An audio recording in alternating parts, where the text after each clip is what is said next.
Bonjour et bienvenue sur mon podcast Live from the Heart. Je suis Anne-Claire Méret, je suis coach et auteure et créatrice de programmes en ligne.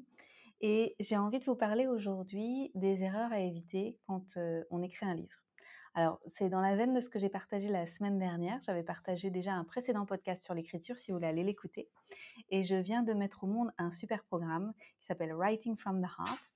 Et il y a déjà, je crois, 45 personnes qui se sont inscrites et qui sont en train de le faire. Et ça me réjouit parce que j'ai les premiers retours sur les premiers modules et les gens adorent. Donc, c'est pas un programme de stratégie à proprement dit, mais dedans, il y a énormément de processus, de comment faire pour faire quoi. C'est-à-dire vraiment pour, couper en morceaux la montagne qui nous attend quand on a envie d'écrire un livre, de devenir auteur, de publier ou auto-publier, parce que j'ai fait les deux, et de promouvoir son ouvrage. Donc il y a énormément de choses, c'est hyper riche. J'en profite pour faire cet épisode parce qu'il y a encore des choses qui sont toutes fraîches dans ma tête et j'ai pris quelques notes tout à l'heure et j'avais envie juste de répondre à d'autres questions que j'ai reçues pendant la semaine et en profiter pour tout mettre au même endroit. J'espère que ça servira les futurs auteurs parmi vous qui m'écoutent, qui se demandent: «Est-ce que c'est pour moi? Est-ce que je vais oser le faire? Est-ce que, qui je suis pour le faire?» Ça, c'est quelque chose que j'ai évoqué j'ai fait un webinaire la semaine dernière où je disais: «Moi, j'aime bien me poser la question inverse, qui je suis pour ne pas le faire?» C'est-à-dire, je pense que j'ai un passe-droit pour ne pas faire les choses, pour ne pas oser mettre au monde mes projets, pour ne pas, briller ma lumière, pour ne pas, aider le monde à se transformer avec ce que j'ai appris. Qui je suis pour ne pas faire quelque chose? C'est une question que je préfère par rapport à qui je suis pour, parce qu'en fait, on a tous et toutes le droit d'occuper notre place avec les talents qui sont les nôtres, nos expériences et tout ce qu'on a à offrir au monde, parce que c'est pour ça qu'on est là. Et moi, je pense que honorer la vie, honorer ce qu'on a à partager avec le monde, c'est ce pourquoi je suis venue et c'est ce qui est le plus important. Voilà. Donc pendant que mes chats détruisent mes vêtements, mais elles sont en train de bien s'amuser, donc je vais les laisser s'amuser. Hem, OK, c'est parti. Pour ceux et celles qui ont la vidéo, vous pouvez voir sur mon visage, j'ai, une belle balafre. Je ressemble un peu à un pirate aujourd'hui parce que ce matin, elles ont joué un peu trop fort et elles se sont jetées dans tous les sens et c'est mon visage qui a pris. Mais ça va passer. J'en ai un peu partout, sur le corps. Mais il y a un meme sur Instagram qui dit, «C'est la seule relation toxique, dans laquelle il vaut de rester» et ben, je suis d'accord avec ça. Elles sont tellement mignonnes. Donc, les erreurs à éviter que j'ai envie d'évoquer dans cet épisode, c'est, ne pas prévoir assez de temps pour écrire. Parce qu'en fait, écrire un livre, ça prend énormément de temps et donc il y a besoin de prendre du temps pour écrire, de faire de la place pour écrire. Alors, comment je fais moi, particulièrement quand j'écris? Dans les premières semaines, les premiers mois, c'est plutôt des notes que je prends ici et là.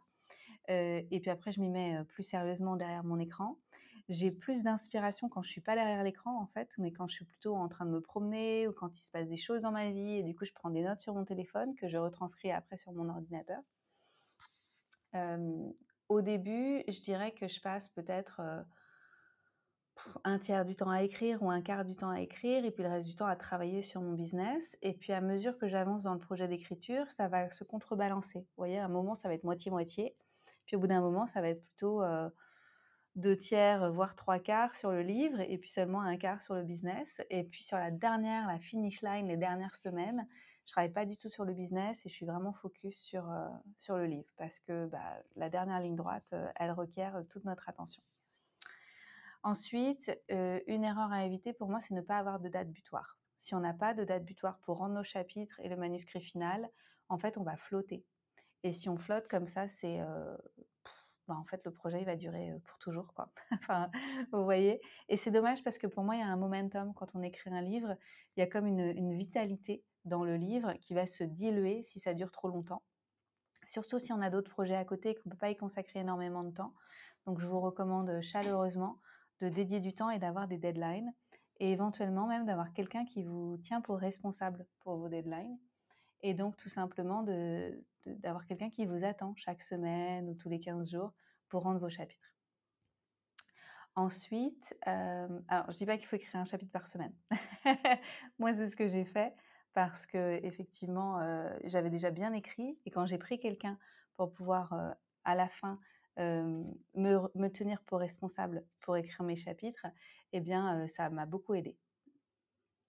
Alors tant qu'on est en train de parler du temps, il faut aussi du temps pour échanger avec les prestataires.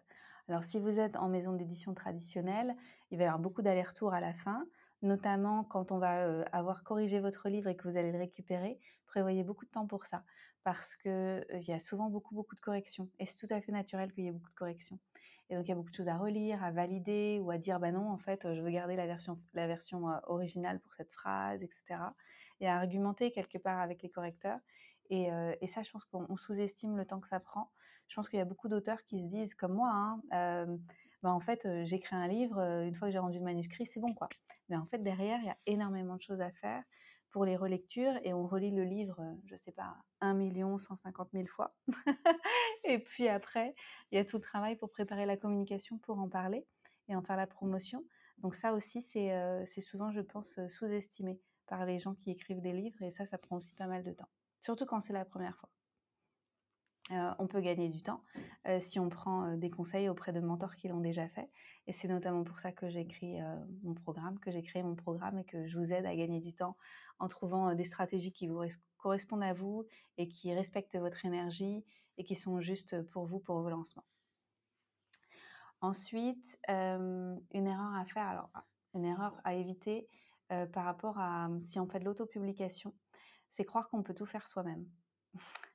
C'est-à-dire, écrire le livre, corriger le livre, lancer le livre et en fait, tout faire, même le formatage, la couverture, la totale, quoi. Pour moi qui suis formée, sur InDesign, sur Photoshop, sur tout ça, qui suis illustratrice, j'ai pas fait ma couverture. Pour moi qui suis formée en communication, j'ai pas fait toute seule pour communiquer sur le livre, vous voyez? Et ça, je pense que c'est important que tout repose pas sur nos épaules. Alors je sais que tout le monde n'a pas forcément le budget pour trouver des prestataires, mais il y a souvent des choses qui peuvent se faire en échange de services. Il y a des personnes qui peuvent faire des stages. Il y a toujours des solutions pour pouvoir se faire aider. Et moi, je le recommande chaleureusement. Comme ça, on reste auteur et on reste porte-parole du livre. Et on ne fait pas tout. Même si finalement, quelque part, on a quand même le nez dans tout parce qu'on prend les décisions, on ne fait pas tout l'opérationnel. Et je pense que ça, c'est super important. Ensuite, parmi les erreurs à éviter, j'ai noté aussi, trop prendre en compte les avis des gens qui vont nous lire. On va avoir des premiers lecteurs, bien sûr, quand on va écrire notre livre et c'est intéressant d'avoir des retours des premiers lecteurs pour plusieurs raisons. Parce que nous, bah, comme on a le nez dans le guidon, on ne se rend pas bien compte de ce qui est clair, de ce qui n'est pas clair, de ce qui nécessiterait, peut-être d'être, formulé avant, ou il y a des choses qui sont évidentes pour nous, mais qu'on devrait expliciter d'une autre façon. Donc c'est intéressant d'avoir des lecteurs, naïfs qui viennent lire le livre et qui voient si c'est juste pour eux. Et puis, parfois, je pense que quand on lit les avis des gens comme ça qui nous lisent, on a tendance à vouloir un peu trop leur faire plaisir et se diluer. Et je pense que ça, c'est une erreur de se diluer et j'en parle beaucoup dans mon programme et c'est important de garder son essence. Parce que nos livres, ils sont pas là pour plaire à tout le monde, ils sont là pour avoir une vibration propre qui nous appartient et qui va faire que ce qu'on va partager va être vraiment unique.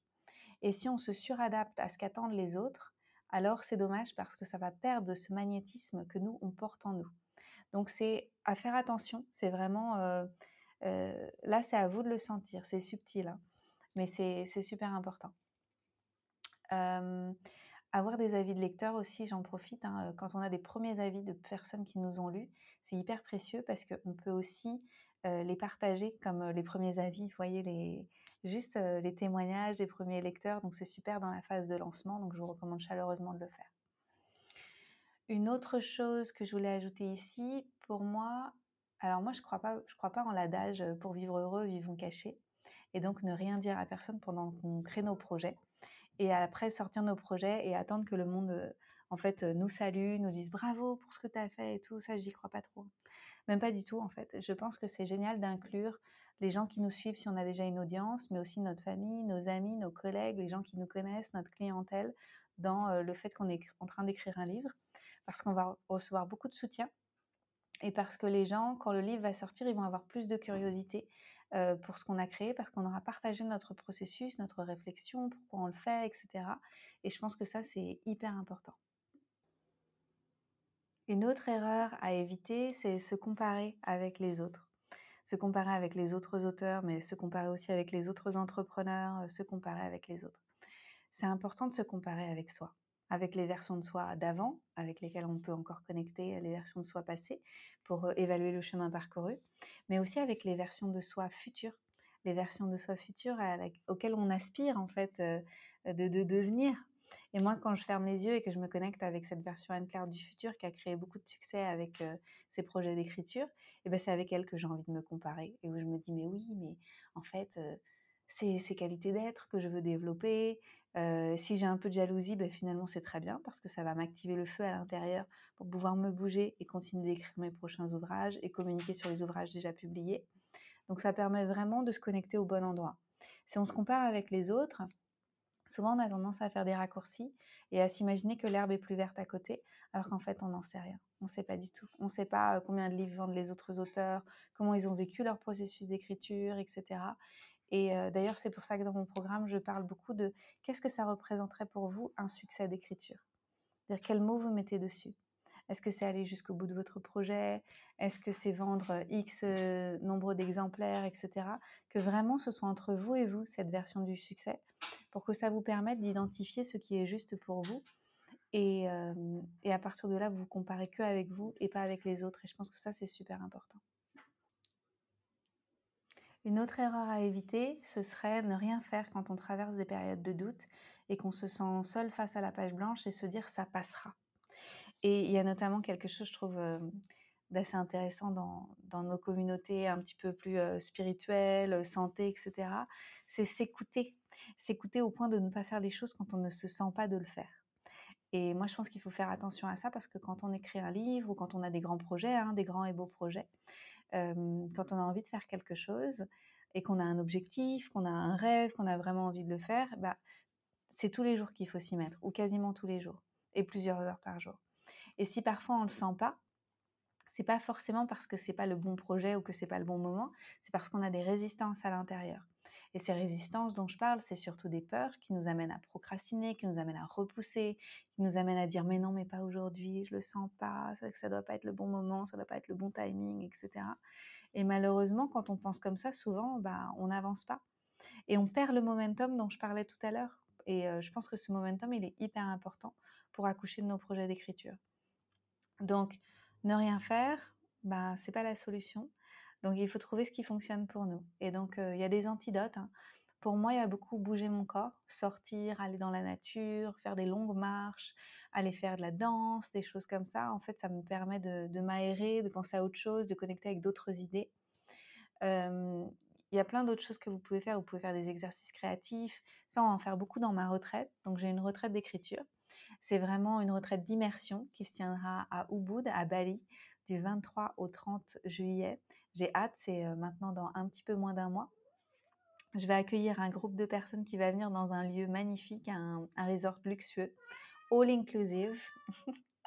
Ginger ne va pas venir avec moi, elle va rester avec Christian.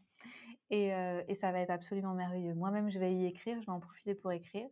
Et on va faire des exercices créatifs pour libérer justement notre potentiel de créativité, de notre capacité à taper dans quelque chose, à venir rencontrer quelque chose à l'intérieur de nous qu'on n'avait encore jamais rencontré, pour oser différemment et oser s'exprimer avec tout ce qu'on est.